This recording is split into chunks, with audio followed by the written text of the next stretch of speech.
My name is Christian Henson and I'm a film, TV and computer games composer. But I didn't study music, I don't read it. So much so, I feel like the godfather of imposters when I'm actually doing my job here.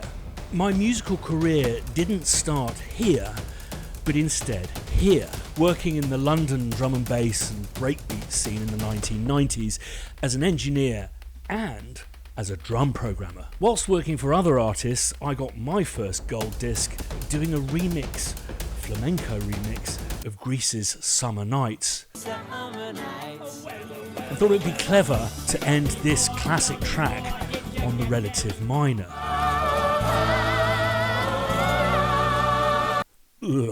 Which in turn led me working on films for the likes of Anne Dudley, Patrick Doyle, all the way to persuading Harry Gregson Williams that sticking an aim brake under sequences like this Understand? Yes. So when do I get my first assignment? Was a good idea, and an opening sequence where all the percussion I programmed was in fact made from wine glasses and jugs that I just bought from IKEA. Until I finally got to write my own music on sequences like this.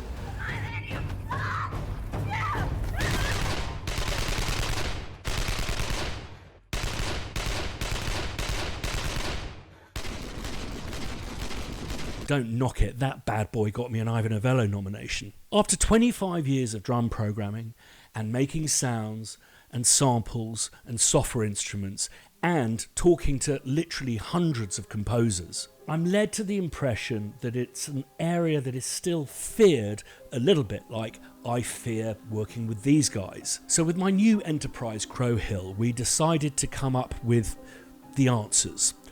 All the answers to this dark art of drum programming for film, TV, computer games, or just for fun. And that's exactly what it is, lots of fun. By building this thing called Concussion Drums. Now this tutorial, which will unveil all the secrets I've learned over the last 25 years about drum programming, is sample library, DAW agnostic. The principles are the same, whatever you're using. But I believe by the end of this tutorial and a few simple steps, you'll know everything there is to know, not least that it isn't in fact a dark art. And I guess most importantly, if we're going to look forward to Mondays and not Fridays, to find out that drum programming, particularly if you've had a bad day, can leave you feeling like you possess superpowers.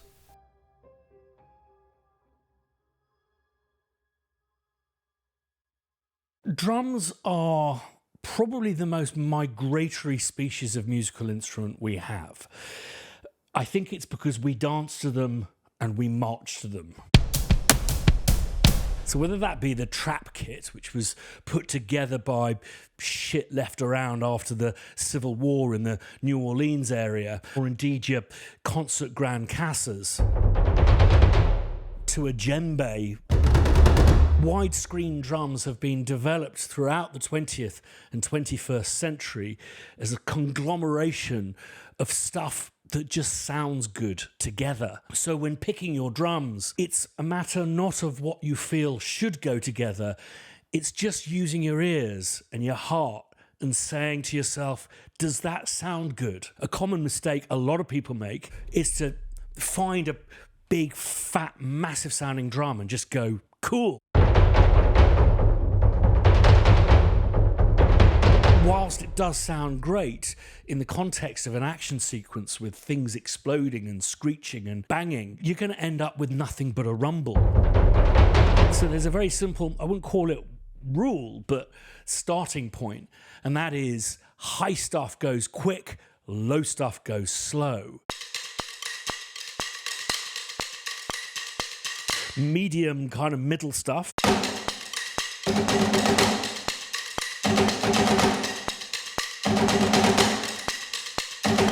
Low middle range kind of stuff, less still.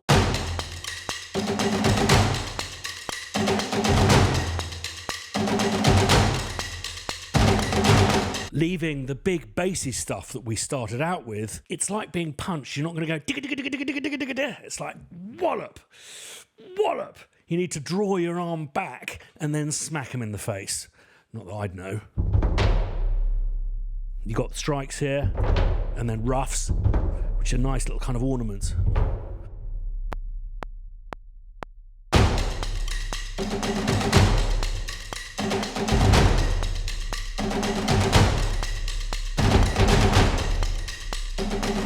A lot of people concentrate on where every hit falls within the bar in order to create a feel. Whereas I think the far more important thing to concentrate on is, in fact, how loud each of those hits are. So we're just going to use these muted saws, sound a little bit like a hi-hat. Hard quantize that to 16ths. I want to demonstrate how just hard quantizing it and then fucking around with the volumes will get you a far more interesting pattern than moving individual hits around to create a groove. So we'll lasso them all and just bring them all down a bit. And then let's just pull up the velocities here and just have a bit of a laugh.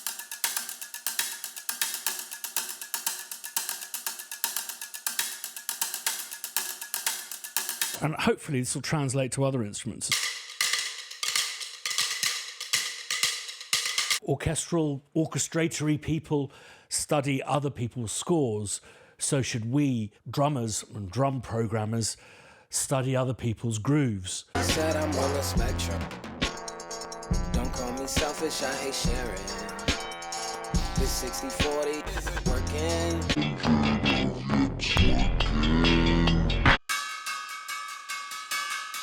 Get them nice and tight sounding.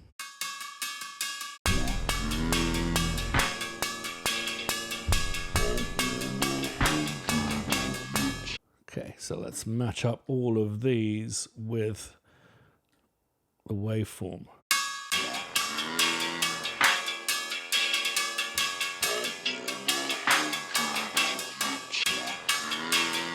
Right, now let's listen to the bottom half.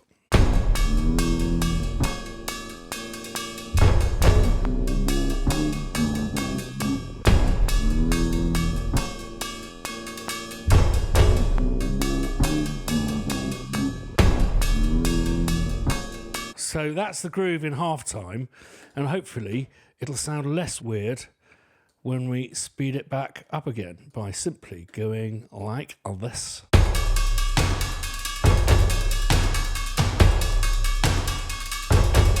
It's got that really lazy kind of Bonham feel to it, and I would expand upon that. And again, just playing around with these different levels and slight different positions within the bar will mean you can extend sequences ad infinitum. The magic of this song, Creep. It's, when I heard it, I'm like, oh, it's a good song. And then I seen videos, and it's mesmerizing to white people. They start floating. I'm a creep.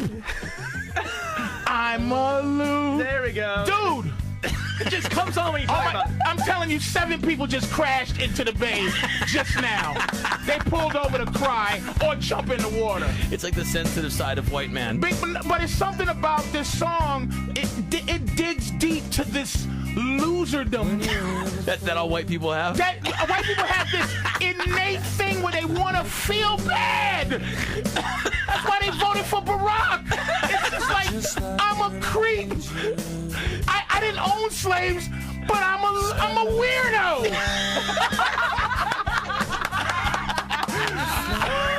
And I'm gonna tell you the part too that I learned is very important to white folks. It's this. I'm telling you, I've been studying. I study, man. It's not. This is. Oh, this feels good. Yeah. I wish I was special. You're so effing special. Yeah.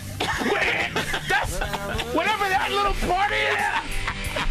That digs into white people's soul. That part, it does something to you.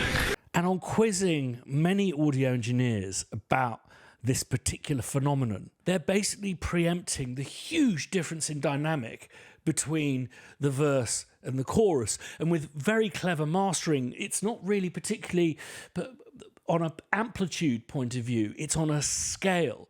And basically what happens is Johnny Greenwood's guitar comes in at the volume of the chorus guitars during the verse. I wish I was special. You're so fucking special. But I'm a creep.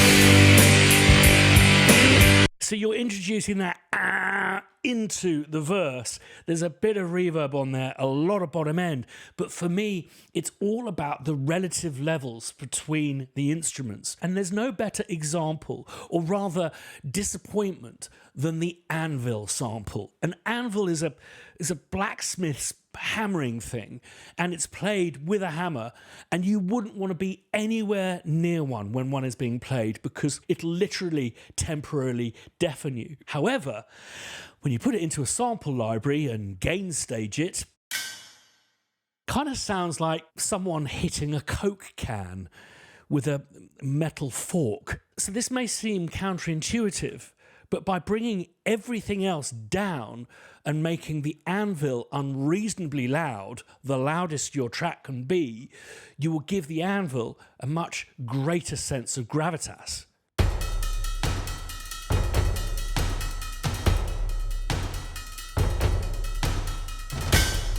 Bring out some of those ambience to give it a real sense of it clattering around a room.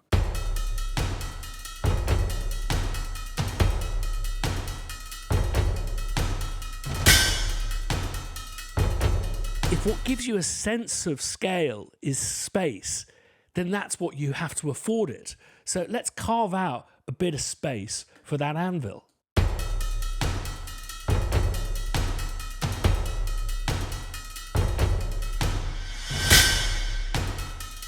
Radiohead's theory of relativity. The secret, I think, to effective drum programming is making sure you have the light and the dark. I'm going to take this section after the anvil up a gear. I want to show you how, by presenting a little bit of light before we bring the darkness back, we can increase that sense of a gear change. So let's do the gear change first. I've been really enjoying playing with these barons.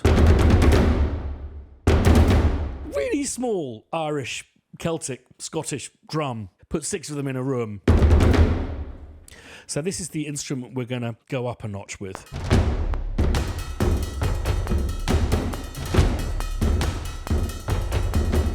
So let's just have a listen to these 8 bars.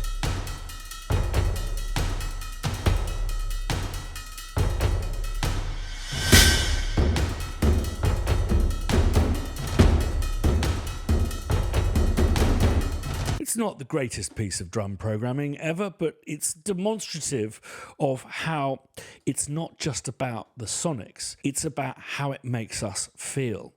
And what I'm going to demonstrate now is a difference when you suddenly introduce just a little bit of light.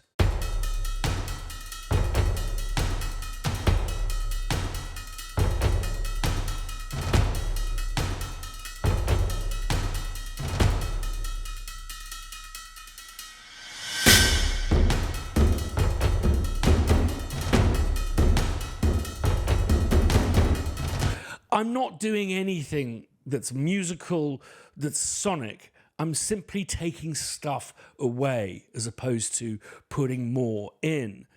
And in so doing, it affects us emotionally, whether it be the Radiohead effect or the opposing forces of light and dark. It's not how it sounds, it's how it makes you feel. And this is something that I think is so often amiss in these kind of tutorials, like focusing in on the audio elements as opposed to just how does it make you feel. It goes up more of a notch, but I've not changed that notch. And just like introducing light and shade, by simply swapping out instruments, it's exactly the same as you would do with an orchestra, say, going from a clarinet to an oboe, playing exactly the same notes in exactly the same register. It just keeps your interest. It's like another person is echoing the spirit of what the clarinet has already expositioned. I don't know if that's a word. So I'm going to swap out those cans for some jerry cans.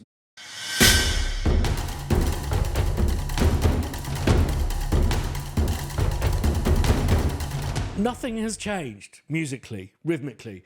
It's just the instrument, the tonality. There's one way you can really mess with people's heads, and it's just a mere triplet away. And in fact, it's quite interesting because in this Tyler, the Creator thing, I think that he does it. One sec, this will be in mono. Working. I want 100 of your time, your mind. Please don't, There we go. your mind. So what you're doing is twisting the meter from something that is digga digga digga digga digga digga digga da da da da da da da into a triplet. And the groove we've already got there is not far off a triplet kind of feel, but let's just really switch it up.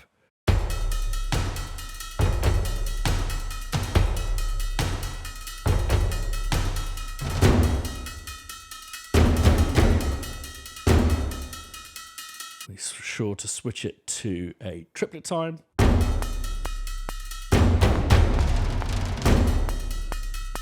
And then there's secret sources. Now, whilst you get these huge grand cassas and surdos and tenor drums, there is nothing more powerful than a humble sine wave that you'd find maybe in an 808 kick. So what we've done on this concussion thing, but I'm going to show you how to do it if you don't have concussion, is create an augment feature, which is basically the synthesizer waveform that's been shaped for each drum.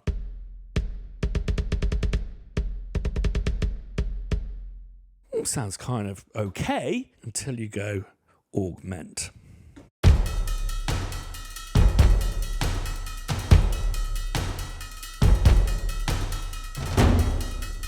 So if you don't have concussion, another way of doing it is just with a simple sine wave.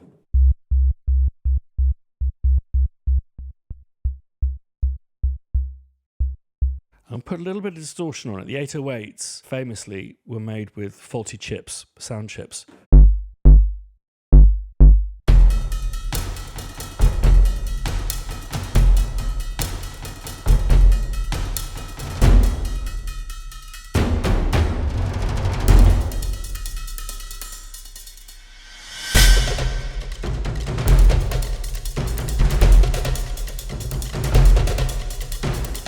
So what I've done here is create a rhythm pattern I'm not massively happy with, but it's been an hour of my life, and these things take time. They need to be finessed, and I think you can hear there's certain bits where there's definitely some magic about to happen. When it comes to mixing it, there's all sorts of stuff that you can do, certainly within this concussion playground, as we call it, to really change the quality of the sound. And then, as I always say with mixing, don't mix it, smash it.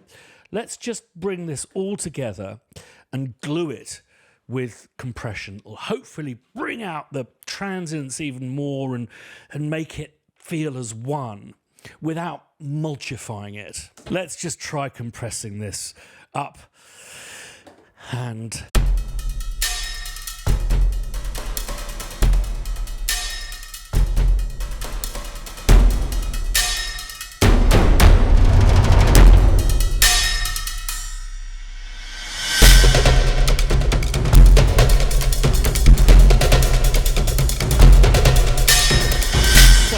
ears are now completely expired, and the thing that we must all do when we've been working on heavy sequences like this is just give it a bit of space. Overnight is always best.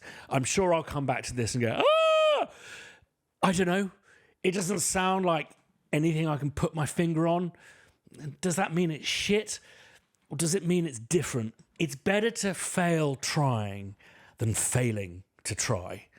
And I hope these tips, alongside a clear view of a man who doesn't really know what he's doing, is all the encouragement you need to get into your drum programming, your action sequences, and just flick a few of those switches, fuck around with a few of those dials, and see what comes out. If you're interested in concussion, it's listed in the video description down below. But if you want to be part of a wider network of people who are helping each other out, sharing presets, MIDI files, scratching each other's backs, do sign up for our discourse and subscribe to this channel. One of these always much appreciated, and I'm going to do a trailer masterclass next. So do ding the bell if you want to be notified the next time I put a video up. We did a massive trailer for Concussion, and I think I might take that to bits for you and show you what I did and how I approached it. So until next time, see ya.